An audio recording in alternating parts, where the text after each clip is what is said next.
Because we have meditation at 6, I will speak now and finish it off.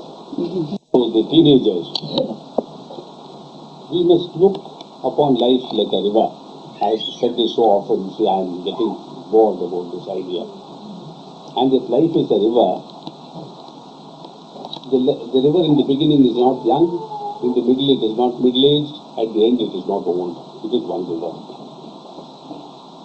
And the river must start at the beginning. It cannot start somewhere in the middle.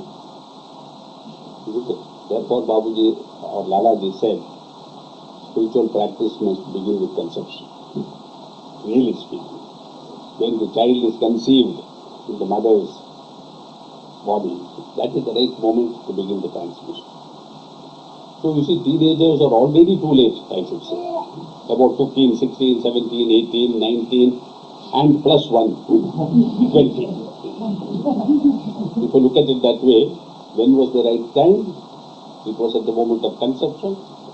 Conception to birth is already 9 months, then 20 years, you are 20 years and 9 months too late, my dear Kastur. 16 years, or sorry, 18 plus 9 months.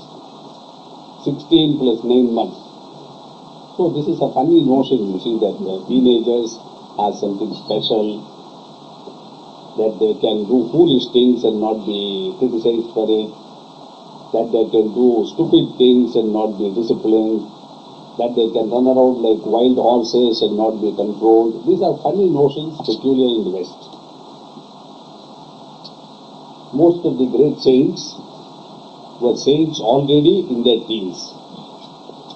I mean, those who have studied something about these subjects will know that there have been saints at the age of 4, at the age of 6, at the age of 7, 8, 9, 10, 11, and in fact, if you didn't become that by teenage, then you waited till you are 70.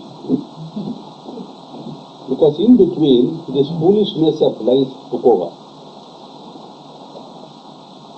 Because with teenage becomes the problem. We begin to have the problems of life. Therefore, in the old tradition, the spiritual initiation used to be when the boy was 7 years old.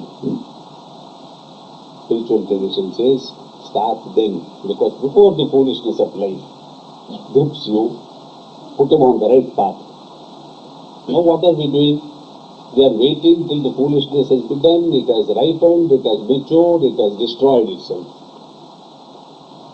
And it has created several paths, and now we have to collect the broken pieces together, put them again and put them on the path. You see how much more of a difficult task it is. So it is my request to teenagers not to be misled by your parents and the elders who are always talking of teenagers. What is wonderful about teenagers? If somebody called me a teenager when I was a teenager, I would have been really insulted. What teenager? Because I find many teenagers are more intelligent than their parents. Most teenagers are more intelligent than their parents.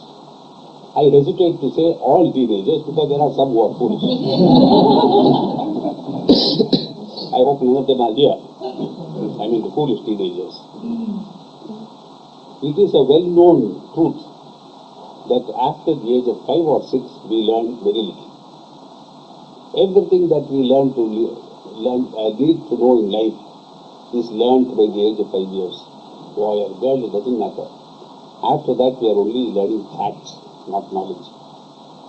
How is carbon dioxide made? How is hydrogen? What is the atomic weight of sulfur? What is the distance between Los Angeles and Copenhagen? Who conquered England in 1066? No one conquers. These are only facts, it is not knowledge. So, subsequent education is an assembly of facts. What for? To help us to do whatever we have to do. Wisdom of life is even before teenage. So teenage is a time when we should mature. And the bodily maturity must lead to mental maturity, must lead to spiritual maturity, which if we have begun rightly at the age of 7 or 8, should lead us onto the path without any more problems.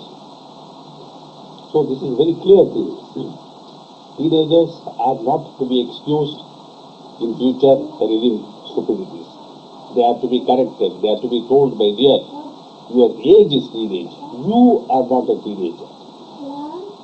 You are a product of a civilization which has lasted, say, 10,000 years. Human civilization. I am not talking about Danish, Nordic, Viking, etc. So that is silly. The human civilization began 10,000 years ago according to anthropologists. And that is a long enough time for us to have become wise. We are backed by that enormous civilization. And we are the fruit of that civilization. So we have no business to say, I have to start like anybody else. We don't start like anybody else. And these teenagers have the benefit of having parents who are abhyasis, many of them are preceptors. So you are already starting on a higher foundation than your parents, if you start.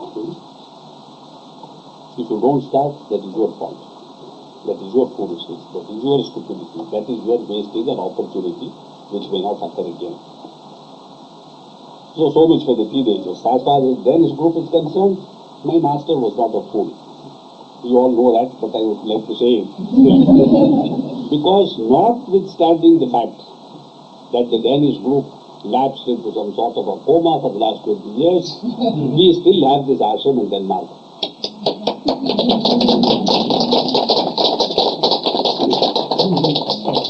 It is not your achievement, it is his achievement.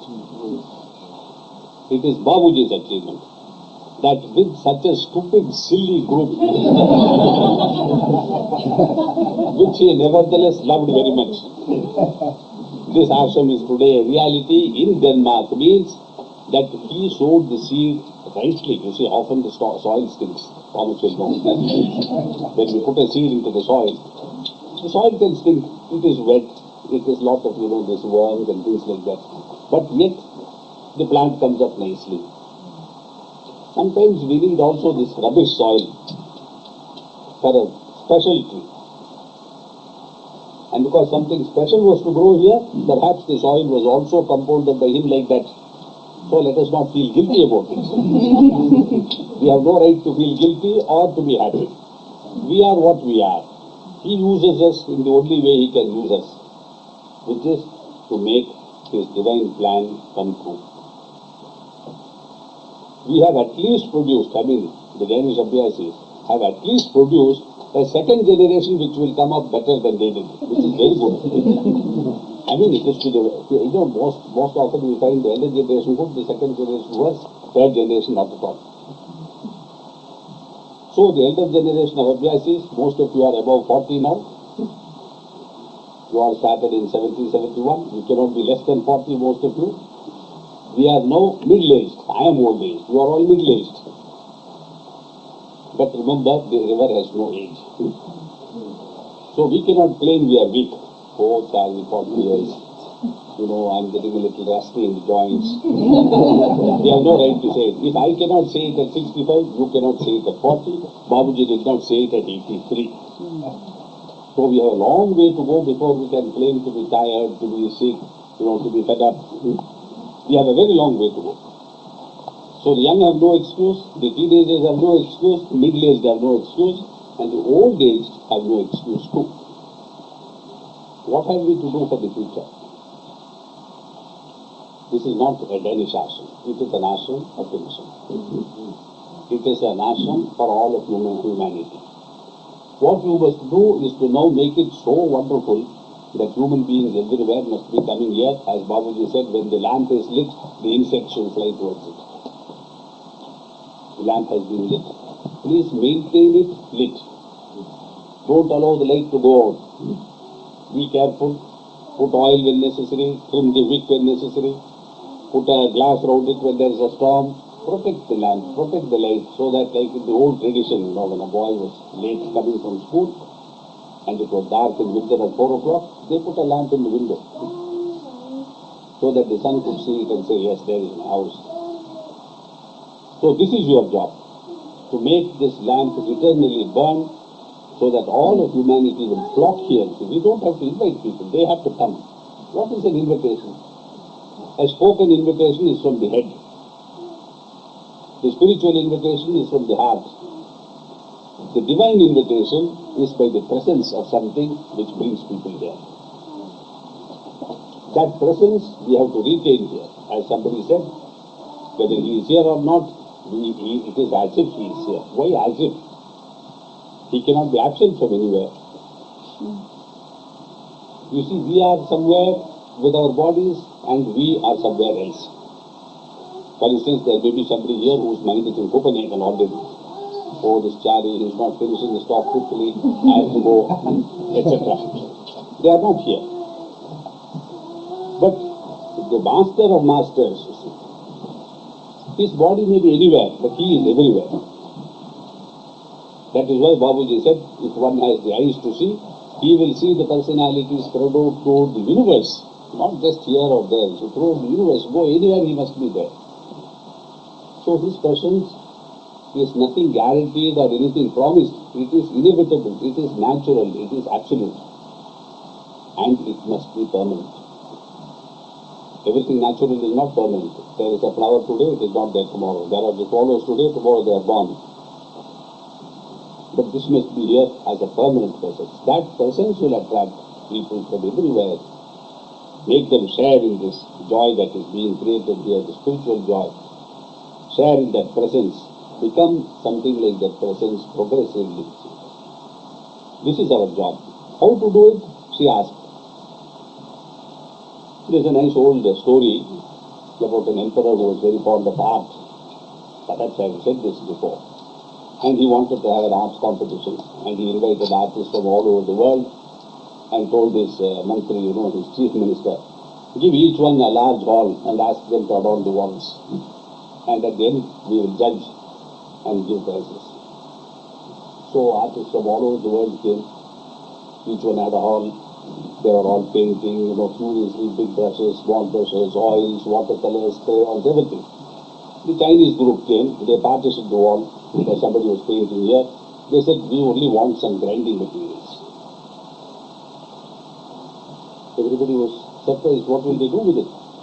They said, on the final day when the king judges, then only we will open our studio, not before that. And here next to them was the greatest artist world. Beautiful, it was as if nature was open to them. Trees and birds and all colors, right, art.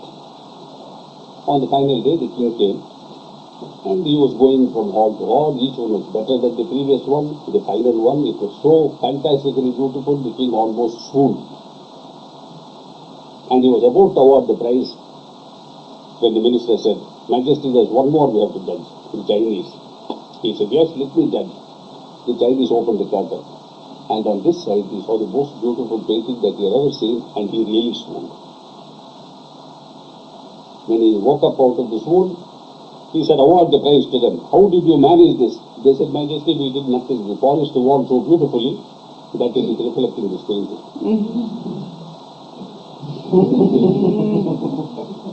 So polish your wall so beautifully that it reflects the divine presence. We have nothing else to do. We are not going to create. It's not like a baby, you have to make.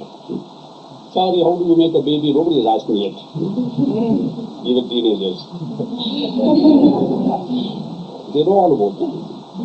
But this is so easy. All that you do is to clean it, make it a mirror. Voila. Everything is there. So there is no doing. There is only cleaning. You are always cleaning your silver vessels and your brass vessels and this beautiful stainless steel, which is so attractive and so very expensive. Do it inside, and he that is outside, you will find reflected inside. So you see, you all have a very pleasurable duty and an opportunity for your own development and to help the rest of the world to participate in this development. I wish you all joy of it. Thank you.